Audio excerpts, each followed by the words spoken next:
बहुत पुरानी बात है। एक छोटे से गांव में अर्जुन नामक 13 साल का लड़का अपने माता पिता के साथ रहता था। वह स्वभाव से बहुत चंचल, सपने देखने वाला और दुनिया का सबसे सफल व्यक्ति बनने की इच्छा रखने वाला था। लेकिन उसकी जिंदगी आसान नहीं थी। उसके पिता मजदूरी करते थे और मां बीमार थीं। स्कूल जाना और पढ़ाई करना उसके लिए एक सपना सा था। एक दिन अर्जुन गांव के जंगल की ओर जा रहा था। रास्ते में उसने एक बूढ़े आदमी को देखा जिसके हाथ में लाठी, सिर पर टोपी और चेहरे पर शांत मुस्कान थी।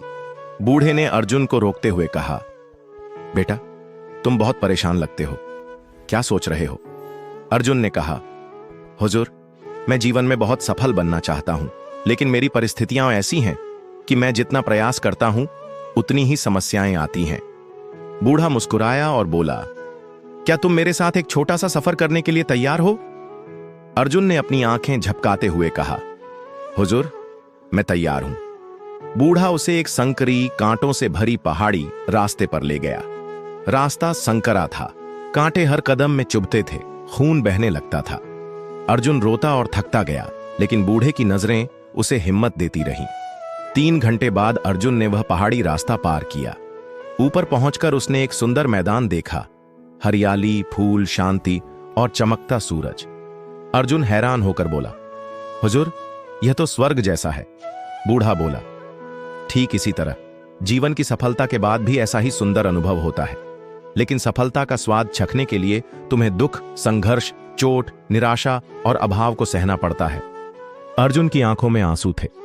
बूढ़ा फिर बोला, जो कांटों से भरे रास्ते को पार कर सकता है वही फूलों के बगीचे तक पहुंचता है। जो संघर्ष की चोटों को सह सकता है वही जीवन में ऊंचा उठता है। अर्जुन, तुम्हारी गरीबी कमजोरी नहीं है, यह तुम्हारी ताकत है, क्योंकि दुनिया के सभी सफल लोग संघर्ष से ही बने हैं।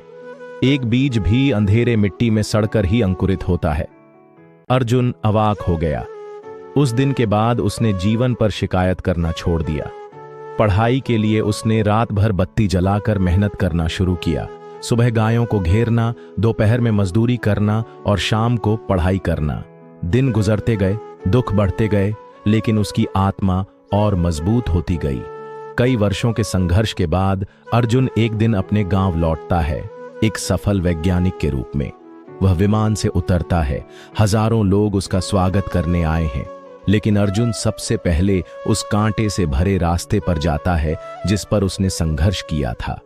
वहां खड़े होकर वह कहता है, धन्यवाद उन कांटों को जिन्होंने मुझे हिम्मत सिखाई, संघर्ष सिखाया, जीवन सिखाया। इस कहानी का संदेश है, सपने देखना आसान है, लेकिन उन सपनों को पूरा करने के लिए कांटों भरे रास्ते पर चलना पड़ता है। गरीबी, संघर्ष, पीड़ा, ये सब सफलता की ओर ले जाने वाले शिक्षक हैं। अगर आप भी कांटों के रास्ते पर चलने के लिए तैयार हैं, तो सफलता का फूल आपका इंतजार कर रहा है। चाहे आप गरीब हों, कमजोर हों या साथ न हो, याद रखें, ये सभी आपकी ताकत बन सकते हैं अगर आपने हार नहीं मानी।